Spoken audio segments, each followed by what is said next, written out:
Oi, boa noite. A gente vai conversar mais ainda sobre família e hoje a Helenira vai estar nos falando a respeito de um assunto que tem muito a ver com todos nós, né? E ela começou na semana passada a nos falar sobre por que coisas ruins acontecem com gente boa, né? Por que isso é tão comum? Por que essas coisas acontecem? Então ela está nos levando a ter uma compreensão maior sobre este assunto. E isso tem tudo a ver com família, tá bom? Então hoje a gente vai continuar ouvindo o que ela tem a nos dizer a esse respeito, tá ok? Vamos ver aqui. Ela vai estar nos falando sobre isso. Semana passada ela já nos destacou alguns itens, alguns aspectos, né, que já fazem muita diferença quando a gente quer entender o que realmente acontece, né, nessa situação quando a gente vive, né, essas dificuldades todas. Às vezes a gente até olha pessoas que não são lá assim, aparentemente, né? Claro, dentro da nossa visão, não são pessoas assim tão merecedoras, né, de muita coisa boa, e tudo acontece, parece acontecer muito bem para elas. Mas para aqueles que são mais corretos, mais adequados à boa convivência, então muitas coisas ocorrem e termina prejudicando, né, a vida delas. Tá bom? Deixa-me ver aqui, estamos tentando recebê-la. Pronto, ela já está entrando e pelo sorriso eu estou vendo que tem muita coisa boa para a gente hoje. Ok, boa noite, tudo bom? Como é que passou Seja a bem-vinda. semana? Igualmente. Como passou a semana, tudo bem? Tudo ótimo, tudo maravilhoso. Escondido ainda por causa né, para não ficar se expondo tanto, nem me prejudicando, nem levando, se por acaso eu tiver, nada para ninguém. Então, escondido, né, para meu bem e para o bem de todos que convivem comigo, né? É uma decisão muito sábia. Quem pode, fica em casa, né? Pois E aí, é, semana? a gente vai continuar conversando então, porque assim, nem sempre existe uma razão para o sofrimento do considerado justo, Ok. certo? Realmente tudo assim precisa ser razoável? Qual é a explicação, por exemplo, da combinação do vento e o tempo dirigindo o fogo para algumas casas e não outras?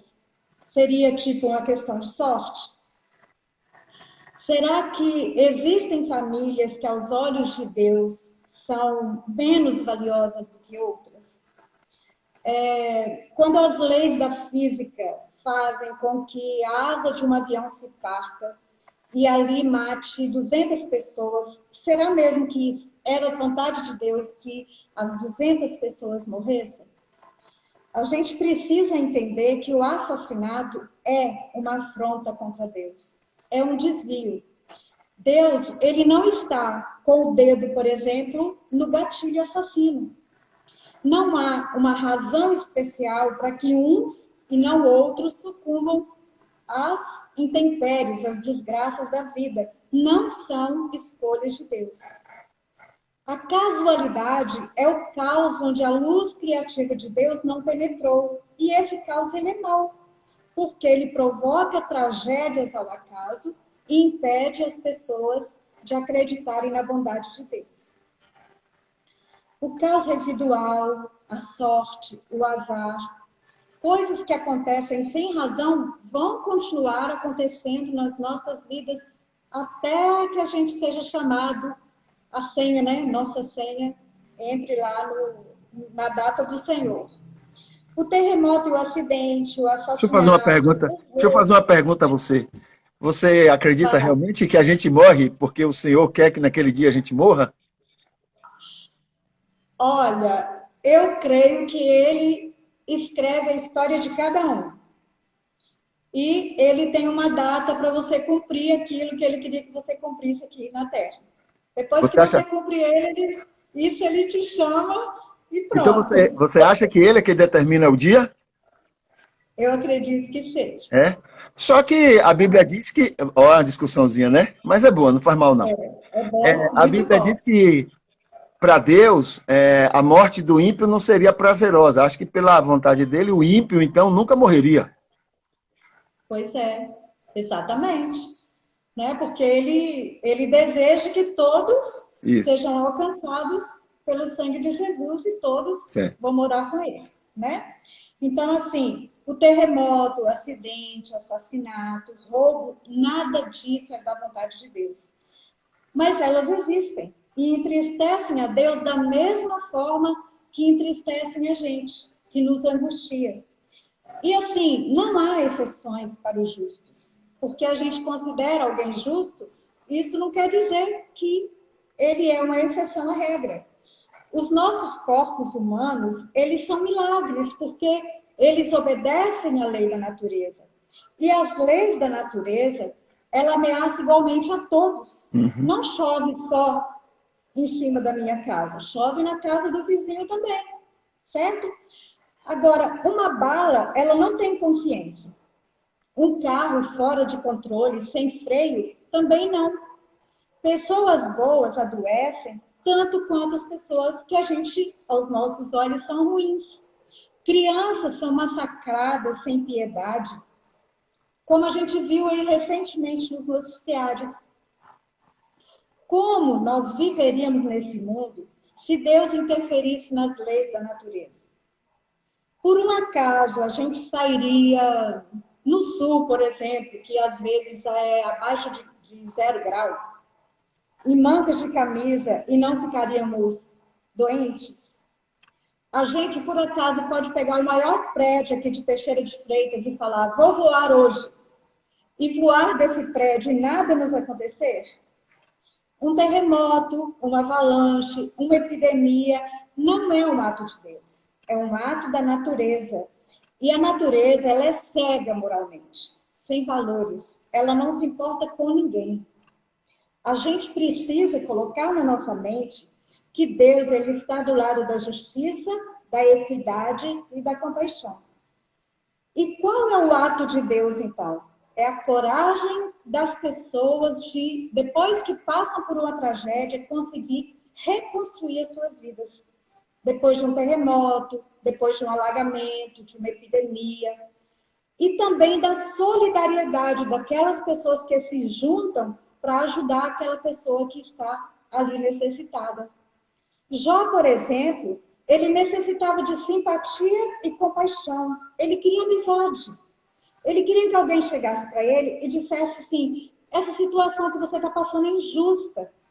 E ele precisava fortalecer a mente e o espírito para olhar para o futuro com capacidade de planejar, de pensar, de decidir. E apesar de saber que não tem jeito, todos nós vamos morrer, é cruel e é irracional a gente chegar para uma mãe, para um filho, para um cônjuge e falar, oh, essa morte aí de fulano foi boa. Por favor, gente, vamos pensar um pouquinho, empatia, né? Então, assim, Deus, ele deixa espaço para que a gente seja humano. Nós, seres humanos, somos feitos à imagem e semelhança de Deus. E nós vivemos num mundo do bem e do mal. E isso torna as nossas vidas dolorosas e complicadas. Os animais, por exemplo, eles são simples. Eles não têm problemas, não têm decisões difíceis para tomar. Eles não têm decisões morais para tomar. E os humanos têm. O instinto dos animais, ele diz quando eles têm que comer, quando eles precisam dormir, quando eles têm que descansar. E os humanos não. O tempo todo tem decisões difíceis a tomar. Até quando ele não toma decisão nenhuma, ele tomou a decisão de não tomar decisão. O sexo e a reprodução, para os animais, é natural, sem problema nenhum. E os humanos, gente, coitadinho de nós, a gente já começa a vida com tensões sexuais. O adolescente espera a atenção do garoto, o estudante não se concentra nos estudos, a namorada rompe e o namorado pensa em se suicidar, a menina solteira engravida e quer abortar. Sexo para os animais é simples, mas para os humanos é doloroso, porque conhece o bem e o mal. Mas, ao mesmo tempo, para os humanos, significa ternura, afeto, entrega, amor, ainda que tudo isso traga junto a dor. Todas as criaturas viventes, elas estão destinadas a morrer, mas somente os seres humanos têm consciência disso. E Deus, ele dá ao homem a liberdade para ele escolher entre o bem e o mal. E nessas escolhas, o mundo conheceu muita nobreza, mas conheceu também muita crueldade. A condição de humanos que somos nos deixa livre, inclusive, para ferirmos uns aos outros. Olhem o que a política está fazendo. Quantas famílias foram destruídas por conta de política? Os homens, eles podem roubar, trapacear, ferir. E Deus, ele se limita a observar com piedade e compaixão. Infelizmente, os próprios homens escolheram ser cruéis com seus semelhantes. Por exemplo, querer explicar o Holocausto como vontade de Deus é colocar-se ao lado do algoz e não ao lado das vítimas. O Holocausto, ele foi uma ofensa à ordem moral de Deus.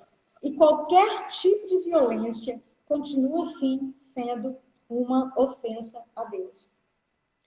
E aí muita gente se pergunta, onde estava Deus com aquele tanto de gente morrendo? Onde está Deus agora? Ele está e estava com as vítimas. Ele se compadeceu de cada uma delas ali naquele holocausto. E ele tem se compadecido de cada uma delas no decorrer dessas quase 400 mil famílias que perderam entes queridos nessa pandemia. A nossa missão aqui nessa terra é estarmos a serviço de Deus, cultuá-lo, cumprir a vontade dele, sendo empáticos, colocando a gente no lugar do outro, ajudando, beneficiando, vendo quem está precisando de alimento, quem precisa de um remédio, quem precisa de ajuda. Essa é a nossa missão aqui. E Deus, ele não pode fazer tudo, mas ele faz coisas muito importantes. É incrível que, se a oração funcionasse como muitos de nós imaginamos, ninguém morreria. Porque a fé que as pessoas têm quando um ente querido está doente, de todo mundo jejuar e interceder e colocar o Brasil praticamente todo orando, então, assim, ninguém morreria. Agora, vamos raciocinar só um pouquinho. Por acaso, deixaria Deus morrer alguém por ter pronunciado algumas palavras erradamente? Às vezes, milagres acontecem, mas não dá para acreditar que Deus ouve a oração de uns, atende a oração de uns e de outros não. E o que a oração faz por nós? Ela nos coloca em contato com outras pessoas que partilham da nossa dor. Existem pessoas, e muitas pessoas, que se importam conosco. Com elas nós falamos, nós permitimos o abraço, mas houveram diversas pessoas nessa pandemia que, no momento ali, precisavam de um abraço, e mesmo na época de pandemia, eu me dispus a abraçar a pessoa. Não consegui deixar ela precisar de um abraço e não consegui abraçá-la. Então, Deus permite o abraço, Ele permite que a gente seja consolado, sabedores que nós não somos vítimas a quem Deus julgou por bem punir.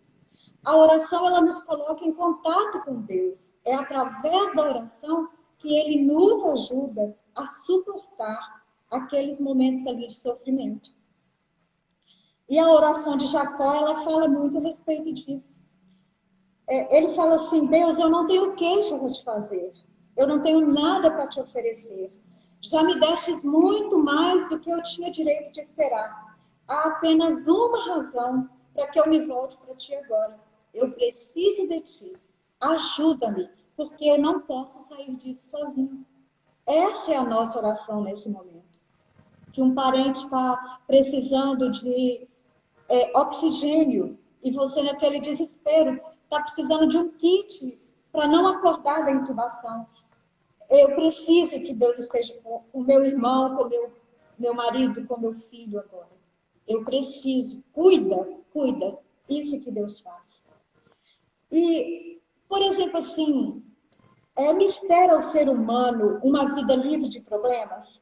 A gente teria condições de, tipo, atravessar 50 anos da nossa vida sem nenhumzinho de problema?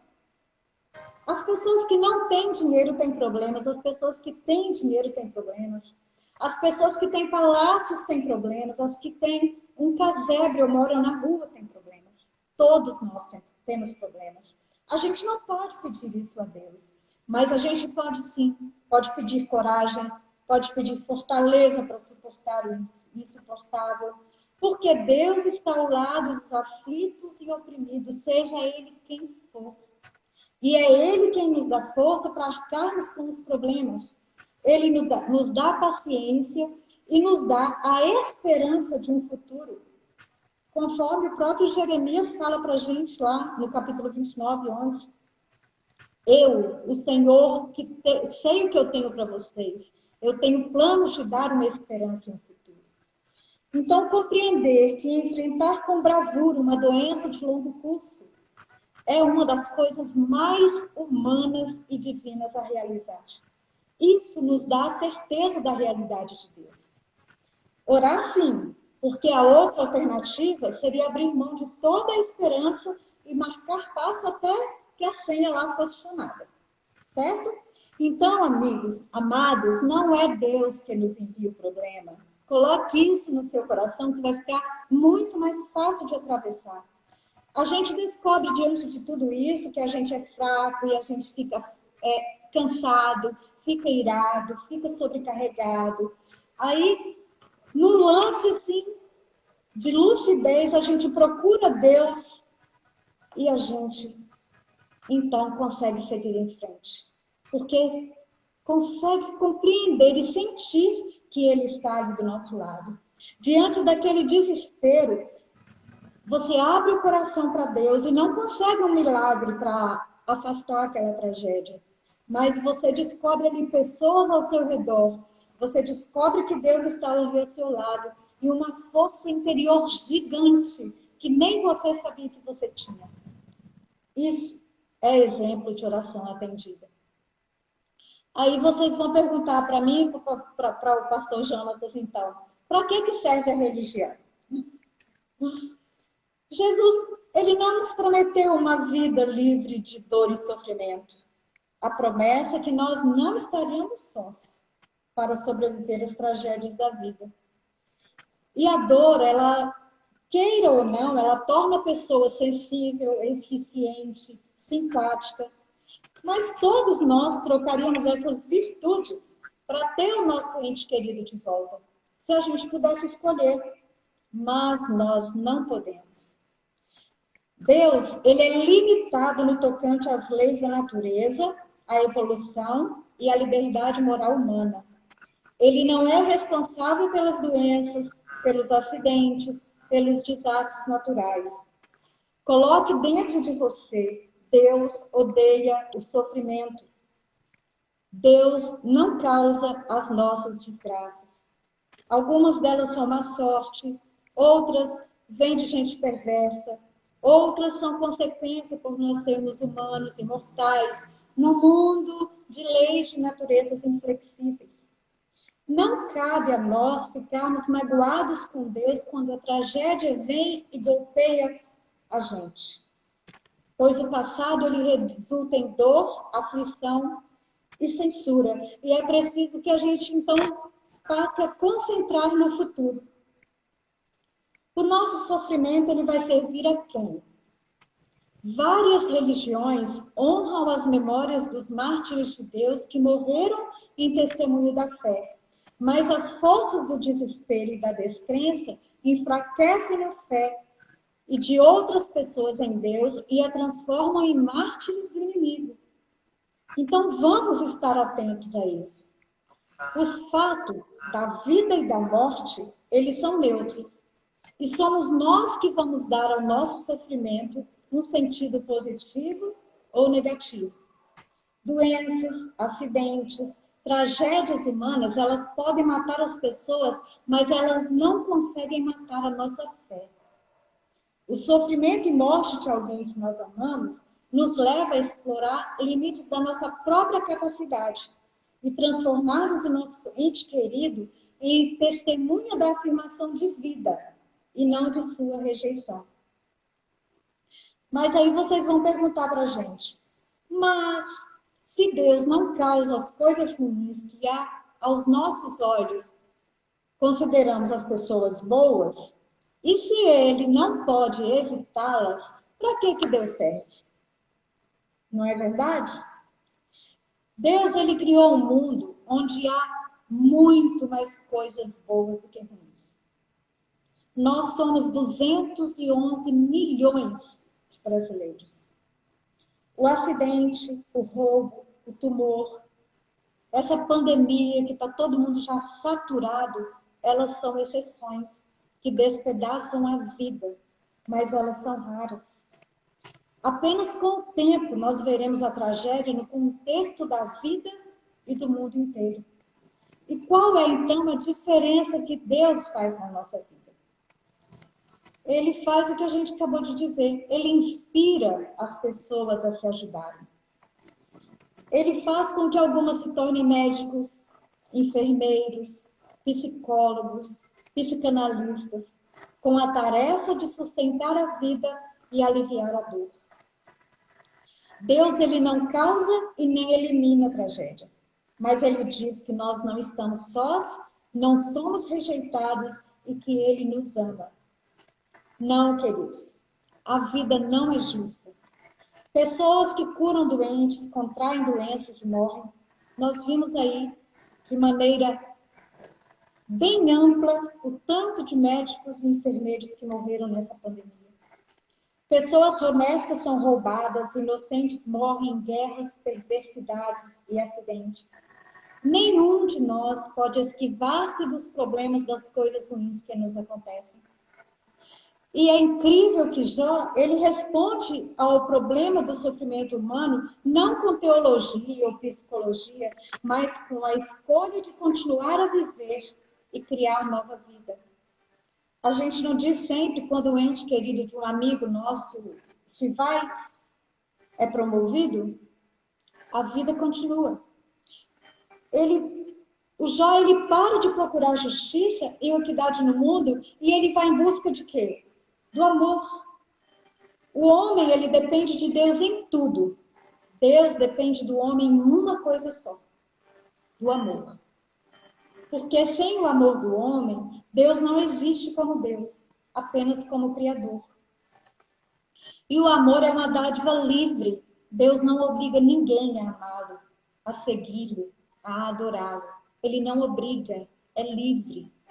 Nós amamos a Deus porque Ele é Deus. Ele é o autor da beleza e da ordem que nos rodeia. Ele é o dono da fonte, Ele é a fonte da força, da coragem, da esperança. Deus é a melhor parte de mim, de nós mesmos. Isso é o amor. Então, para concluir tudo isso que a gente falou, não existe uma resposta satisfatória à questão por que os justos sofrem. Não há uma explicação decorada. A resposta ela pode significar reação. A gente precisa perdoar o mundo porque ele não é perfeito. A gente precisa abraçar as pessoas ao nosso redor e continuar vivendo apesar de tudo. E como que a gente pode reagir depois de uma tragédia? O mundo, ele decepcionou você porque ele não é perfeito? Por existir nele iniquidade, crueldade, doença, crime, terremoto, acidente, pandemia. mas existir também tanta beleza. Esse é o único mundo que nós temos.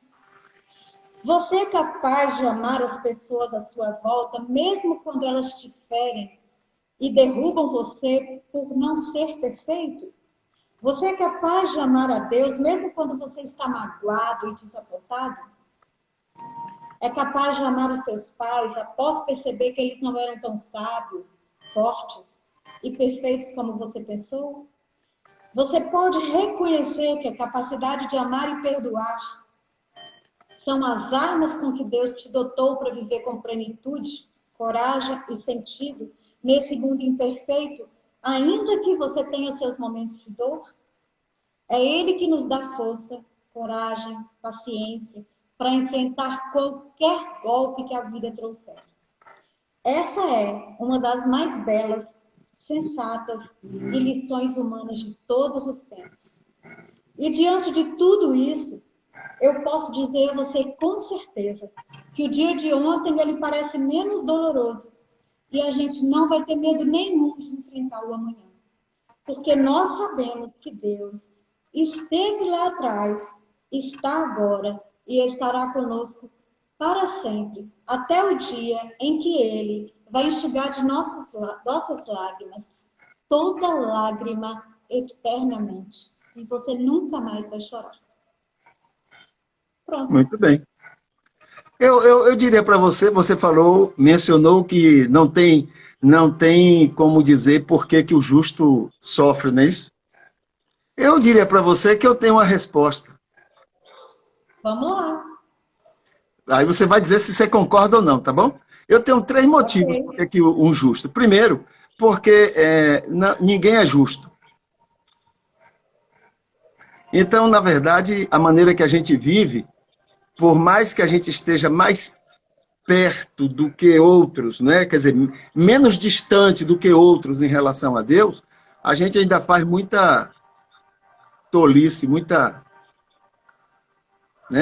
coisa, inclusive sabendo que está errado, sabendo que estamos fazendo errado, e a gente faz, até contra a gente mesmo, contra as pessoas, né? O tempo todo. Esse é o primeiro motivo.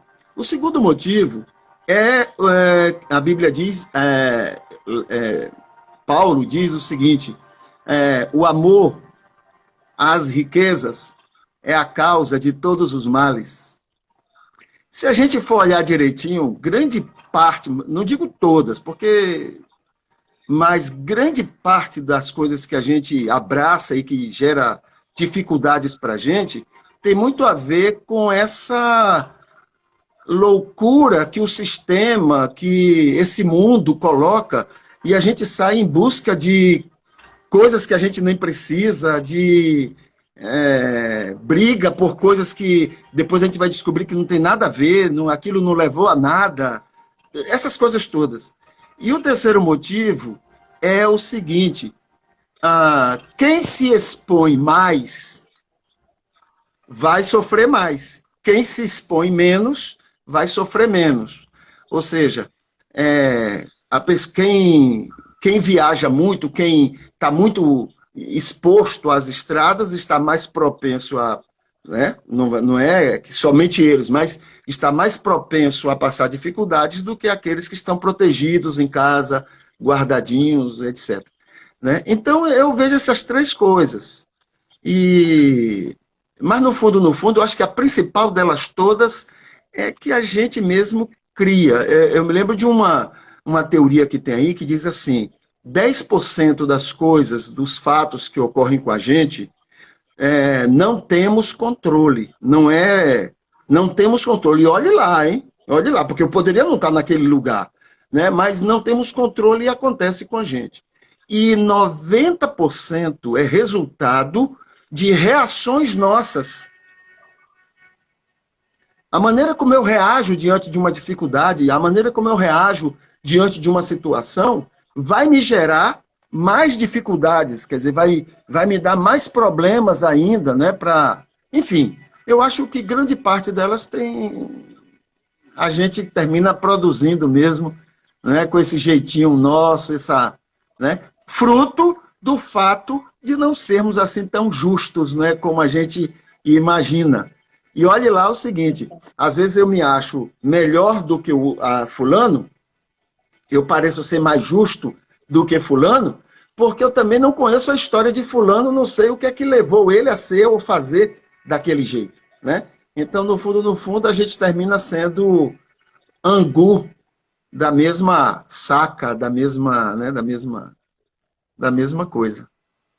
Estou muito longe ou estou É muito por perto, aí. na sua opinião? Não, tá dentro, tá sim.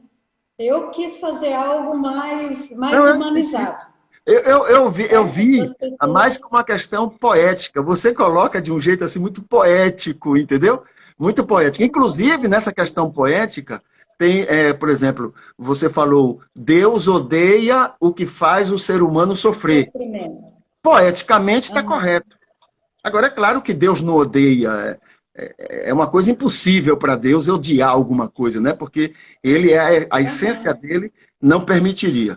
A É outra amor, coisa, a outra exatamente. coisa que você disse, que também é muito poético, é muito, né, de que é através da oração que Deus nos abençoa, nos protege.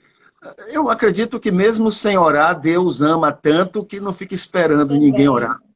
Não é verdade? Não espera É ninguém porque orar, as ele pessoas, ama, né? hein? As pessoas ficam se perguntando, para quem então que eu vou orar?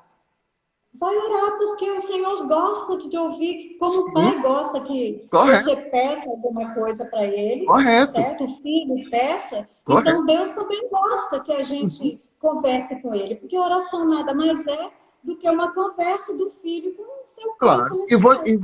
Eu vou até um pouquinho mais além disso. Eu acho que realmente ele gosta, tem prazer de ver essa comunhão, esse contato, essa carência nossa, né? Mas eu acho que ainda mais forte do que isso é o fato de que ele sabe que quando eu oro, naturalmente eu mudo minha expectativa sobre aquele problema. Então, quem mais se beneficia com a oração sou eu. Porque, por exemplo, digamos, você tem a habilidade de resolver um problema que eu estou enfrentando. Você tem uma condição de fazer isso. Né? Então, na hora que eu falo para você, que eu peço sua ajuda, eu termino descansando. Percebeu? Então, termina sendo um benefício, um remédio para mim. Então, a oração, ela se torna provérbio. É por isso que também, não somente a oração, mas existem outras práticas, religiosas ou não, que termina produzindo essa tranquilidade maior, né? Então, Deus vê, tudo bem, ele tem esse prazer de estar nos ouvindo, de saber que a gente está buscando ele, né? Apesar que ele não Uhum. precisa disso, mas, Não, né, tudo não. né, A é um gente é prazer. que precisa. Exatamente, mas é um prazer para ele, né? Sentir isso, Uhum. mas ele sabe que para a gente é uma terapia, né? A questão da religião, quando alguém pergunta assim, para que então religião? Oh, religião é um dos instrumentos terapêuticos mais poderosos. Também é um veneno. Na mão de gente errada, uma bomba, é um mal perverso, é uma coisa maligna, é uma coisa diabólica na mão de gente errada. Mas não é culpa da religião, é culpa de quem está usando a religião. Né? Mas a religião, ela é terapêutica, ela é qualquer religião,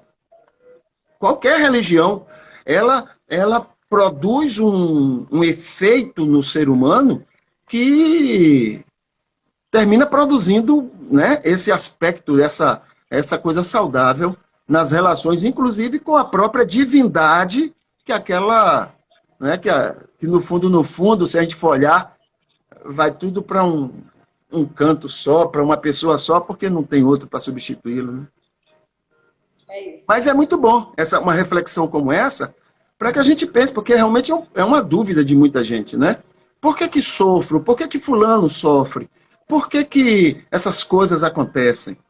Né? Só que tem muita gente também, se eu ouvir com esse ouvido que a terra há de comer, eu ouvi, né? Gente dizendo, não, mas Deus me ama, saindo aí, pintando, fazendo um bocado de tolice aí nessa época da pandemia, obrigando Deus a protegê-lo. Porque fé, ele me dizendo, a pessoa me dizendo, fé é isso.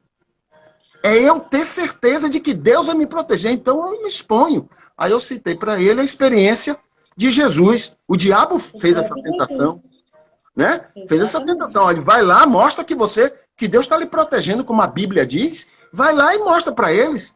Não, não tentarás o Senhor teu Deus. Isso não é, inclusive eu falei para ele, isso não é fé, isso é falta de fé. Aí você precisa ficar provando para você e para os outros uma coisa que nem você tem certeza. Mas quando você tiver certeza, você descansa e obedece e se submete, porque você sabe que a fé lhe leva a isso. Mas, infelizmente, faz parte desse desastre todo, essas coisas todas. Ok. Mas muito bem. Semana que vem estamos de volta. Ok. Tá bom? Combinado. Tá bom. Então foi um prazer mais uma vez lhe ouvir e ouvir essa reflexão toda, esse momento de repensarmos, né, sobre como Deus ama intensamente as pessoas, mesmo na dificuldade, mesmo no problema, mas Deus está lá. Você falou aí uma coisa poética e muito bonita também, quando você disse que onde estava Deus quando aconteceu o que foi? Você falou uma catástrofe dessa aí, o Holocausto. Onde estava Deus? Estava lá. Estava lá com as pessoas que estavam sofrendo, as pessoas que estavam, né? Em vez de estar no... Eu tenho lembrado sempre que os generais de Hitler eram grandes adoradores de Deus. Eram frequentadores assíduos. Muitos deles eram líderes religiosos dentro da religião deles. A Alemanha, provavelmente, luteranos ou alguma coisa dessa assim. Coitados, os luteranos em si nem tem culpa, porque em todo canto tem generais de Hitler, né? Mas toda semana, todo domingo estavam lá, cultuando. Aí vinham segunda-feira e iam matar pessoas, iam perseguir pessoas, né? Quer dizer, aquela adoração não significava nada, não tinha nenhum valor, mas para eles achavam que aquilo era suficiente, né? Mas que Deus estava com os que eles estavam matando, isso é certeza.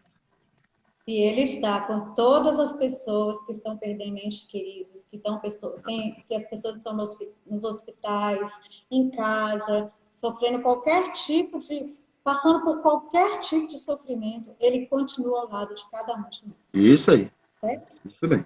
Então, não se esqueça, faça a sua parte, use máscara, use o álcool 70, tente se isolar o máximo que você puder. Se for sair para trabalhar, saia de máscara, fique longe das pessoas. Às vezes, lá na escola mesmo, o pessoal chega assim perto de mim e fala, epa, é 2 metros. Não, 1,5 metro, não. 2 metros para mais segurança. Então, pronto, vamos fazer a nossa parte. Final de semana, o supermercado está cheio. Tenta fazer sua feira no outro dia, no dia antes, ou na segunda-feira. Então, assim, vamos procurar respeitar o que os cientistas estudaram para poder trazer para a gente se resguardar. E para depois não ficar a gente chorando essa dor. E orando para Deus curar a responsabilidade dele. Ok, minha santa. Pois é. Então, uma ótima noite para você. Isso. Até mais, viu? Tchau. Aqui, muito bem.